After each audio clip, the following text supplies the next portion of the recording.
లో బీజేపీ కార్యకర్తగా ఉన్న భూపతిరాజు శ్రీనివాస వర్మకి నరసాపురం ఎంపీ సీటు ఇచ్చి ఏకంగా కేంద్ర మంత్రి పదవి కట్టబెట్టింది బీజేపీ. రాజ్యసభ స్థానానికి మరోసారి భీమవరానికి చెందిన పాకా వెంకట సత్యనారాయణను ఎంపిక చేసింది. కూటమి రాజ్యసభ అభ్యర్థిగా ఈ రోజు నామినేషన్ వేయబోతున్నారు. విజయసాయిరెడ్డి రాజీనామాతో ఈ సీటు ఖాళీ అయింది. తొలుత ఎన్ని ప్రచారాలు జరిగినా చివరకు ఏపీ నాయకుడికే అవకాశం దక్కింది.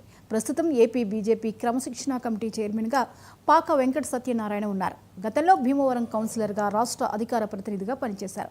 చిన్న పదవి ఆశిస్తే 10 రెట్లు పెద్ద పదవి దక్కింది. బీజేపీ అధిష్టానానికి ఎప్పటికీ రుణపడి ఉంటానని పాకా సత్యనారాయణ అన్నారు. భారతదేశంలో అత్యున్నతమైనటువంటి రాజ్యసభకి అత్యంత ప్రతిష్టాత్మకమైనటువంటి స్థానానికి ఆంధ్రప్రదేశ్ భారతీయ జనతా పార్టీ పక్షాన వెనుకబడిన తరగతిలో చెందినటువంటి నాకు ఈ స్థానం కల్పించడం, ఇది ఏదైతే ఉన్నదో అటు పార్టీ యొక్క ఆలోచన విధానాన్ని అన్ని ప్రాంతాలకి, అన్ని వర్గాల యొక్క ప్రజలకి ఒక ఆదరణను ఖచ్చితంగా తెలియజేస్తూ ఉన్నది. మరొక వైపు పార్టీలో సుదీర్ఘంగా పనిచేసేటటువంటి కార్యకర్తలకి నియమబద్ధంగా నిబద్ధతగా ఉంటే ఖచ్చితంగా నాయకత్వం గుర్తిస్తుందనేటటువంటి విషయం తెలియజేస్తాను.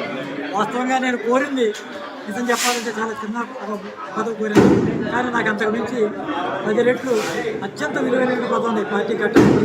తన యొక్క ఆలోచన కూడా నాకు స్పష్టంగా తెలియజేయడం జరిగింది. ఆంధ్రప్రదేశ్ రాష్ట్ర అభివృద్ధిలోనూ దేశ అభివృద్ధిలోనూ మొత్తం పాత్రని పోషిస్తానని నన్ను ఎంపిక చేసినటువంటి రాష్ట్ర పార్టీ నాయకత్వానికి, కేంద్ర పార్టీ నాయకత్వానికి ప్రత్యేకంగా ధన్యవాదాలు తెలియజేస్తాం.